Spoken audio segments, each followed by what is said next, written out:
Naziyah? Um, I don't know. I know she's no longer here. Well, I guess it's official, you guys.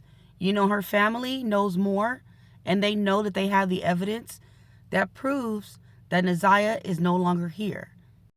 It's like times like this when the holidays come, I always wonder and think, the families that have missing loved ones, how do they feel?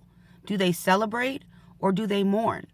But in this situation, I can only imagine that Annette and Shannon didn't feel a damn thing. They probably had one hell of a Thanksgiving. Welcome to Spilling Tea with Angel Baby, where everything is alleged for educational and informational purposes. Now, the authorities, they have given out some information in this case, but not a whole lot of information. And I'm pretty sure maybe they don't want to compromise their investigation because of everything that's been said in this case. However, I did hear that Shannon and Annette, in fact, did a plea deal, you guys. Now, I'm starting to believe that is true. And the reason being is because Annette, if anyone, she should be getting charged with neglect since Naziyah was in her care. But that's not happening. Either they did a plea deal or this was a big-ass cover-up. And I'm pretty sure it had a lot to do with the fact that they have a family member, Annette's son, that is in law enforcement.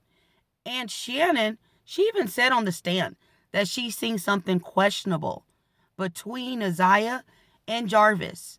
And she never said anything. She never said a word. And not only did she not say a word, but she continued to send Naziyah down to that shop, knowing damn well what was going on.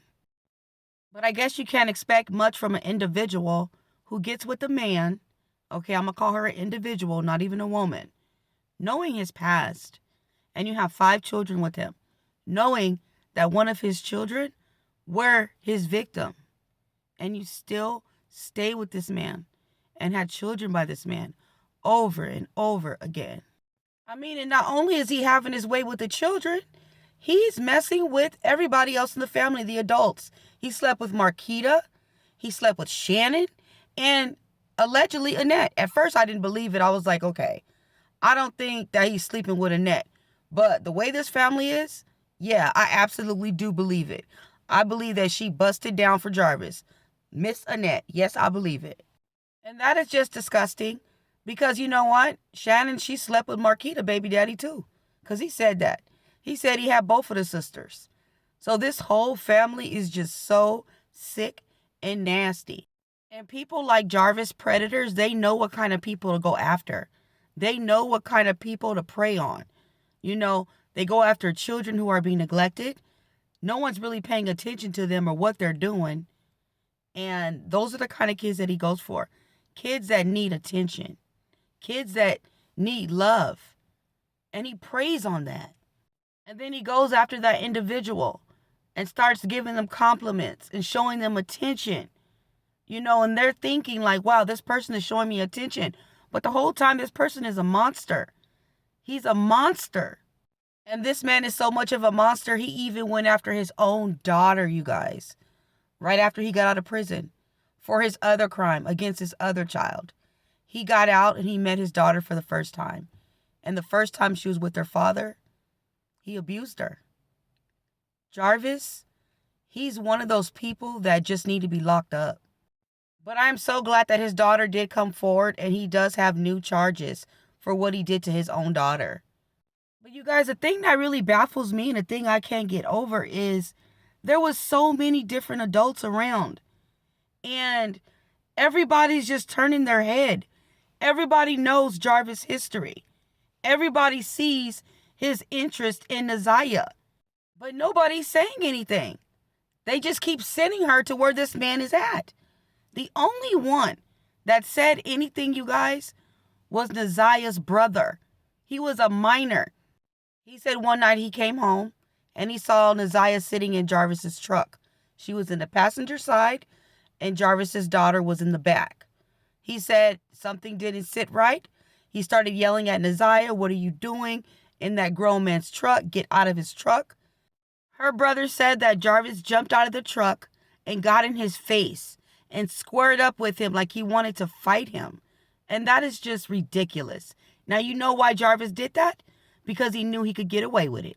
He knew that no one was going to say anything. And why? Because of the things that he's doing to Naziyah. And guess what? Nobody's saying anything. Now, according to the authorities, you guys, Jarvis had been abusing Naziyah for 2 years. From 2022 all the way to 2024, up until the time he unalived her. And in my opinion, I really don't believe it was just him. I really do believe that Shannon had a major role in this. A big role. Now, here's a photo of Naziyah. The photo is dark, but this is Naziyah and her little cousin. Look at her belly. You could see, you can visibly see that she's pregnant.